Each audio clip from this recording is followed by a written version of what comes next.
So you probably saw my video early, or that I posted. We're here at the Grand Rapids airport waiting to fly home, and personally I can't wait.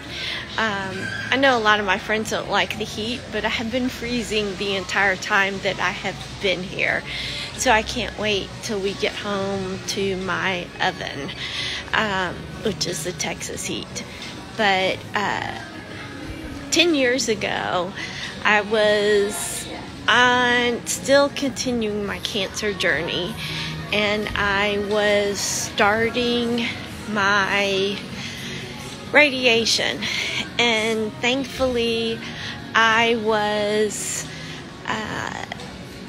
able to have a newer radiation, and it was called the mammocyte radiation. And this was a little whisk. Literally, think about a whisk that is inserted into your breast. Since my breast was so small, and my cancer was right up against my chest wall, when women get, and men for that matter too, get full breast radiation, a lot of times it does affect the heart. And so that's one of the big concerns, is that the radiation will, long term affect the heart. So with this radiation, they are able to, with the whisk, they're like these little, literally, like, imagine my fingers. So the radiation is fed through, and then they can send like less radiation to this if it's sitting up against the chest wall or your rib cage, and more radiation to this side. And so that's what they did. They were able to use that type of radiation for me, and it was great because I didn't have to do the 5 day, or 6 weeks of daily radiation, which is a standard protocol for breast cancer. I was able to do 5 days, 2 times a day, and there had to be so many hours in between. I don't remember now, but I would go in, had to be there early in the morning. I think I had to have it done by 8 o'clock or 8:30 or something like that. So they would always, in the morning, they would always do a CT scan to make sure that the whisk was still in the same place, because when my surgeon did the surgery, she left a pocket from the lumpectomy so that this whisk could be inserted.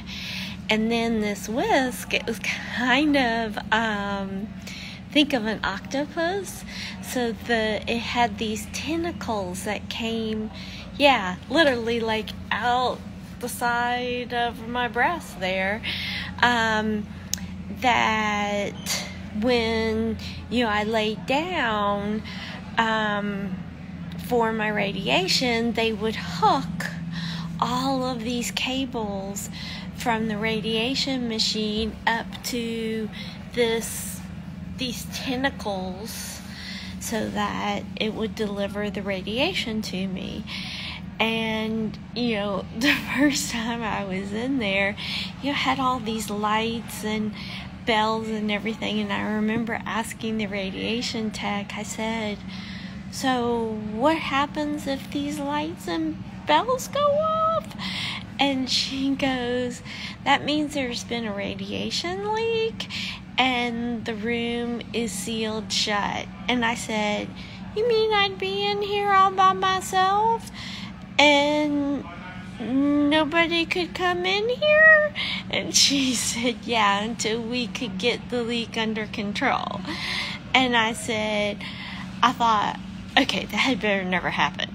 But of course it didn't. And it's only, for safety concerns. But anyway, so I actually had it done over a weekend. And I had talked to my mom. Rob was supposed to go on a golf trip. He always looked forward to this golf trip.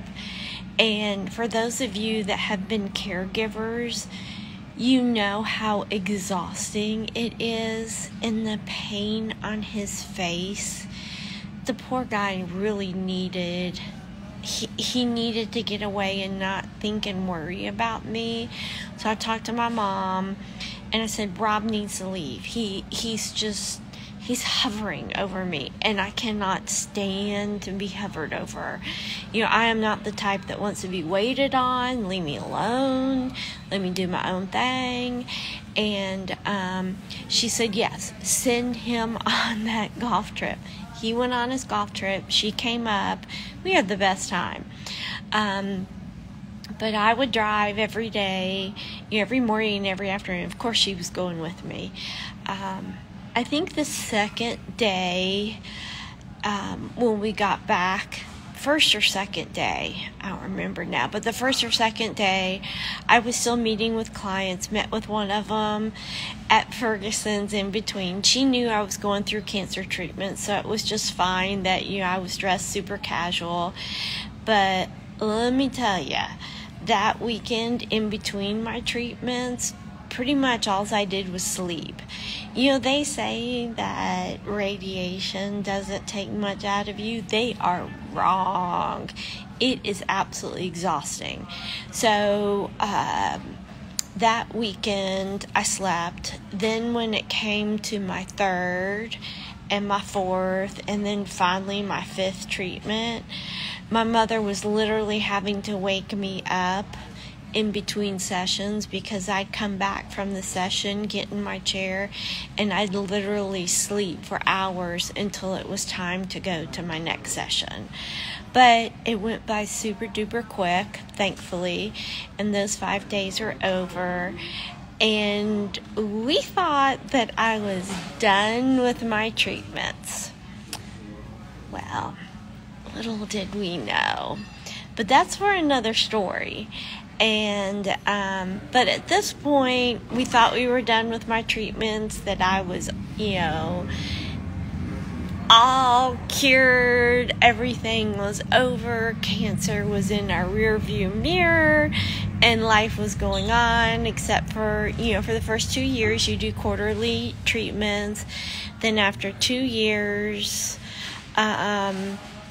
you go to twice a year until year 10, which I'm at now. Yes. And so now at year 10, I'll go to once a year. So that's where we are up until this point. And that was 10 years ago in 2014. And you'll just have to stay with me and find out what comes next. I hope y'all are having a fantastic 5th, and that you had a safe and happy 4th of July. The wedding of our cousin was absolutely beautiful. His bride is just the cutest, sweetest woman, and she is exactly what he needed. And she is going to make a great addition to the family. So, and it was wonderful being with family too. I love Dana and Reese, Rob's aunt and uncle. They are just the sweetest people, and we don't get to see them enough. But he is a Baptist minister up in Oklahoma City, and he is retiring at the end of this year. And she is a school psychologist, and she retires next year. So I have a feeling we'll be seeing a lot more of them after that, which is awesome, because we love to do stuff with them. So y'all have a great rest of your weekend, and see you soon.